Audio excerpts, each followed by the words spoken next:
Bien, commençons. Donc maintenant, ce que je vous propose de faire, ce sera de vous inscrire un compte avec Webflow. Une fois que c'est fait, vous arriverez normalement sur cette page-là. Donc là, normalement, vous aurez aucun site internet. C'est le but. On va absolument pas cliquer sur New Site, pardon. On va le faire différemment. Donc une fois que vous avez créé votre compte sur Webflow, vous pouvez vous inscrire sur Helium. Ici, vous cliquez Start for Free. Vous allez pouvoir vous inscrire. Une fois que c'est fait, vous arrivez dans votre dashboard qui va ressembler à ça. Je vais me connecter. Hop. Une fois que vous êtes connecté, normalement, vous arrivez sur cette page et c'est à partir de cette page qu'on va pouvoir du coup faire notre site internet. Donc, si vous avez déjà un site internet existant et que vous souhaitez le refaire, vous pouvez cliquer ici sur Importer. Donc là, vous allez mettre l'URL de votre site internet, d'accord? Vous allez faire import sitemap et en fait tout votre site internet va être redesigné par Helium. Ok? Ou peut-être je le ferai dans la deuxième vidéo, ça pour l'import. Comme vous voulez. Soit vous y allez en mode bourrin, vous mettez l'URL et après vous suivez le tuto. Soit vous partez de zéro, vous n'avez pas de site internet, nouveau projet. Et en gros, ici, on va utiliser leur éditeur de site internet avec l'IA. Ok? Donc l'interface, elle se présente comme ça. Vous avez le sitemap. Donc le sitemap, ça va être tout ce qui est l'architecture du site internet. Donc il y aura toutes vos pages. À l'intérieur de ces pages, il y aura des sections. Et ce sont ces sections-là qui feront le design de votre site internet. Vous allez voir qu'à droite, ici, en fait, on va se servir de ce petit encart pour générer notre site internet. Donc, ce qu'on va faire déjà ici, c'est se mettre en français. Nombre de pages, on peut rester de 1 à 5. Et ici, comme sur ChatGPT, comme sur Mistral, comme sur Gemini, on va pouvoir du coup donner un prompt à l'IA pour qu'il puisse avoir un petit peu de contexte sur quel est le site internet que l'on veut faire. Ok? Donc, mettons que je suis un freelance en web design. Je propose mes services de design de landing page. Sur Figma, je fais également de l'intégration Webflow, j'ai une appétence, euh, on va quand même écrire en français, non? J'ai une préférence, je sais plus comment il s'écrit, désolé. J'ai une préférence pour le secteur des startups et de l'éducation. Je souhaite avoir une page d'accueil,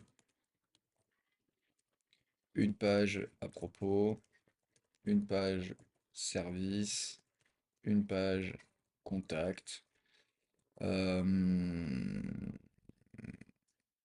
Et voilà. Ok. Après, bien entendu, vous pouvez faire un petit peu plus long. Là, moi, pour l'idée, on va faire Generate Sitemap. Et là, vous allez voir qu'il va bien me créer les pages dont j'ai besoin. Et là, sur la page d'accueil, il va me mettre donc du coup la barre de navigation, la section de l'entête, la section à propos, la section liste des fonctionnalités, les témoignages, la section contact et le footer. Ok. Donc ça va être un site très très simple. Vous, bien sûr, vous pouvez après le modifier. Donc là, je vais générer ici le contenu de la page à propos, le contenu de la page service et le contenu de la page contact. Voilà. Donc là, il m'a fait déjà toutes mes pages. Et ici, si on peut zoomer, on va pouvoir voir que voilà, là, il dit que la section en tête, présentation de mes services de web design avec une image accrocheuse, nanani, nanana. Si jamais vous avez des sections qui ne vous plaisent pas, vous pouvez les rajouter directement ici. Vous avez une section vide, la navbar, le footer, le hero, le header, les features, la liste des features, comment ça marche, les bénéfices, le à propos, le CTA, le contact, les témoignages, les FAQ, logo, galerie, type, job listing, blog, portfolio, produit et une petite bannière d'annonce. Ok. Une fois que c'est fait, mettons que là on est content de ce qu'il nous a généré. Et la grosse magie, c'est quand on va cliquer sur Wireframe ici. Donc là, ça va générer les wireframes. Donc un wireframe, en fait, ça va être le croquis de notre site internet. Et c'est exactement ce que vous voyez à l'écran qui va être importé dans le site Webflow. Ok? Donc là, vu que c'est un petit site, ça sera très facile. Et ensuite, on peut voir que si on zoome, pardon pour le scoot, on va pouvoir voir que du coup, il va nous mettre voilà, toutes les sections ici. Voilà, avec bien entendu le copywriting, tac tac tac, voilà. Ça c'est pour la page d'accueil, ça c'est pour la page à propos, notre équipe, tout.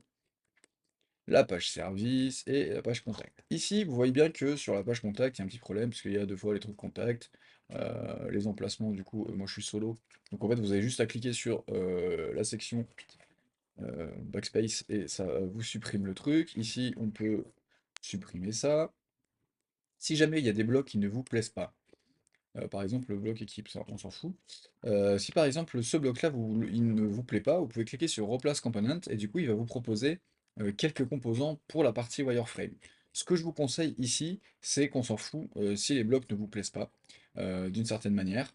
Parce que là du coup je vais vous montrer un petit peu le déroulé, l'effet un petit peu waouh, pour importer toutes les pages, et après je vous explique vraiment la bonne technique, comme ça vous allez avoir accès à l'ensemble des composants. Ok? Donc ici, on va pouvoir dire mon site internet. D'accord?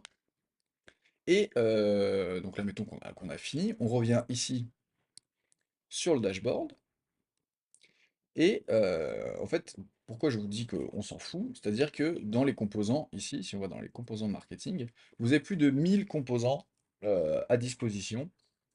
Voilà, 1096 composants à disposition pour faire tout et n'importe quoi comme section. Donc là, si je retourne dans Hero Header, vous voyez que là, je vais en avoir, attendez que ça charge un petit peu, 114. Donc ça, c'est uniquement pour le Hero. Et vous pouvez voir qu'il y a des blocs un petit peu plus différents que ce qu'on a vu tout à l'heure sur la génération de sitemap. Donc après, vous avez aussi des composants uncommon, ils appellent ça, c'est-à-dire qu'il y aura déjà des animations préconçues sur les blocs, comme ceci.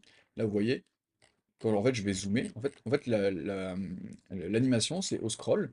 Vous avez les images ici et quand on va scroller, hop, vous avez une image qui rose. Voilà. Et ça en fait, le truc c'est que les animations sont déjà faites par les boss de l'équipe de review. Ok? Donc, une fois qu'on est ici, nous ce qu'on va faire, ça va être clone style guide. Ok. Donc clone style guide, ce qui va se passer, c'est qu'on va cloner un site sur Webflow. Donc ça va être leur structure de site review, ok? Donc ça se présente comme ça. Ici, vous allez cliquer sur Clone in Webflow. Donc ça charge, ça peut être plus ou moins long suivant votre connexion Internet. Ici, une fois qu'on est là, on va recréer un site Internet. Ici, on va nommer votre site Internet, mon site Internet. Créer le site Internet. Donc après, mon site Internet, vous mettez le nom de votre marque, hein, ou votre nom, prénom, ça dépend. Et bien joué, vous avez un site Webflow. Bravo à tous. J'aime bien faire ça, c'est marrant. Ensuite, pendant que ça charge, parce que du coup, là aussi, pareil, ça peut être plus ou moins long, suivant les connexions Internet. Ici, vous allez retourner dans Relium. Non, ici dans Webflow Library, vous restez sur Webflow Library. Et dans, en fait, ici, Webflow PowerUp, vous allez installer l'extension Chrome.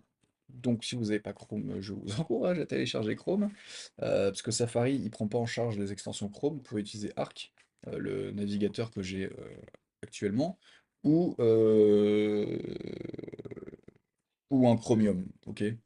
Donc une fois que vous faites ici, là, Add to Chrome, ça vous va vous rediriger sur l'installation des extensions Chrome. Donc du coup, après, vous l'avez ici, là. Donc forcément, moi, ça me le remet ici. En fait, ce qui va se passer, c'est que l'extension Chrome va prendre tous les composants que vous avez vus, 144 composants qu'il y a.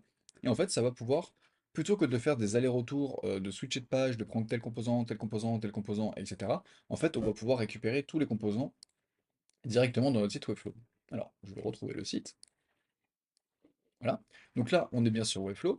Et vous pouvez voir que, étant donné que là, j'ai l'extension Chrome ici, vous allez avoir l'extension Relium ici. Après, il va falloir vous connecter. Comme ça, il fait bien la liaison entre votre compte et Relium. Et le truc important à cliquer, c'est Class Sync et de le laisser en on. Pourquoi? Parce qu'en fait, à chaque fois qu'on va importer des, des composants, en fait, le truc, c'est qu'il va falloir que ça synchronise avec les classes CSS que l'on va modifier. Ok? Donc pas de panique, je vais vous expliquer tout ça. Juste un petit truc. Si vous êtes sur la version gratuite, vous n'aurez accès que aux composants gratuits. Et il y en a vraiment pas beaucoup. Et en fait, c'est à peu près les composants qu'il va y avoir sur le sitemap que vous avez eu tout à l'heure. Vous avez par contre la possibilité de upgrade votre compte en version d'essai. Ici, vous allez prendre le upgrade for free là, pour 7 jours du plan starter. Comme ça, en fait, vous allez avoir accès à toute la librairie de composants. Et à partir de là, vous serez beaucoup plus tranquille pour faire votre site internet. Et si jamais vous n'avez plus besoin, euh, parce que vous avez fait votre site et vous êtes content et que vous n'allez pas forcément le changer, bah, du coup, vous pouvez annuler le plan et quand même pouvoir utiliser les composants pendant les 7 jours. Ok. Bien entendu que 38 $, si jamais vous êtes web designer freelance, vous inquiétez pas qu'en un contrat, c'est bien, bien, bien rentabilisé. Donc, c'est à vous de voir. Et on se retrouve dans la prochaine vidéo pour vous expliquer un petit peu comment tout ça fonctionne.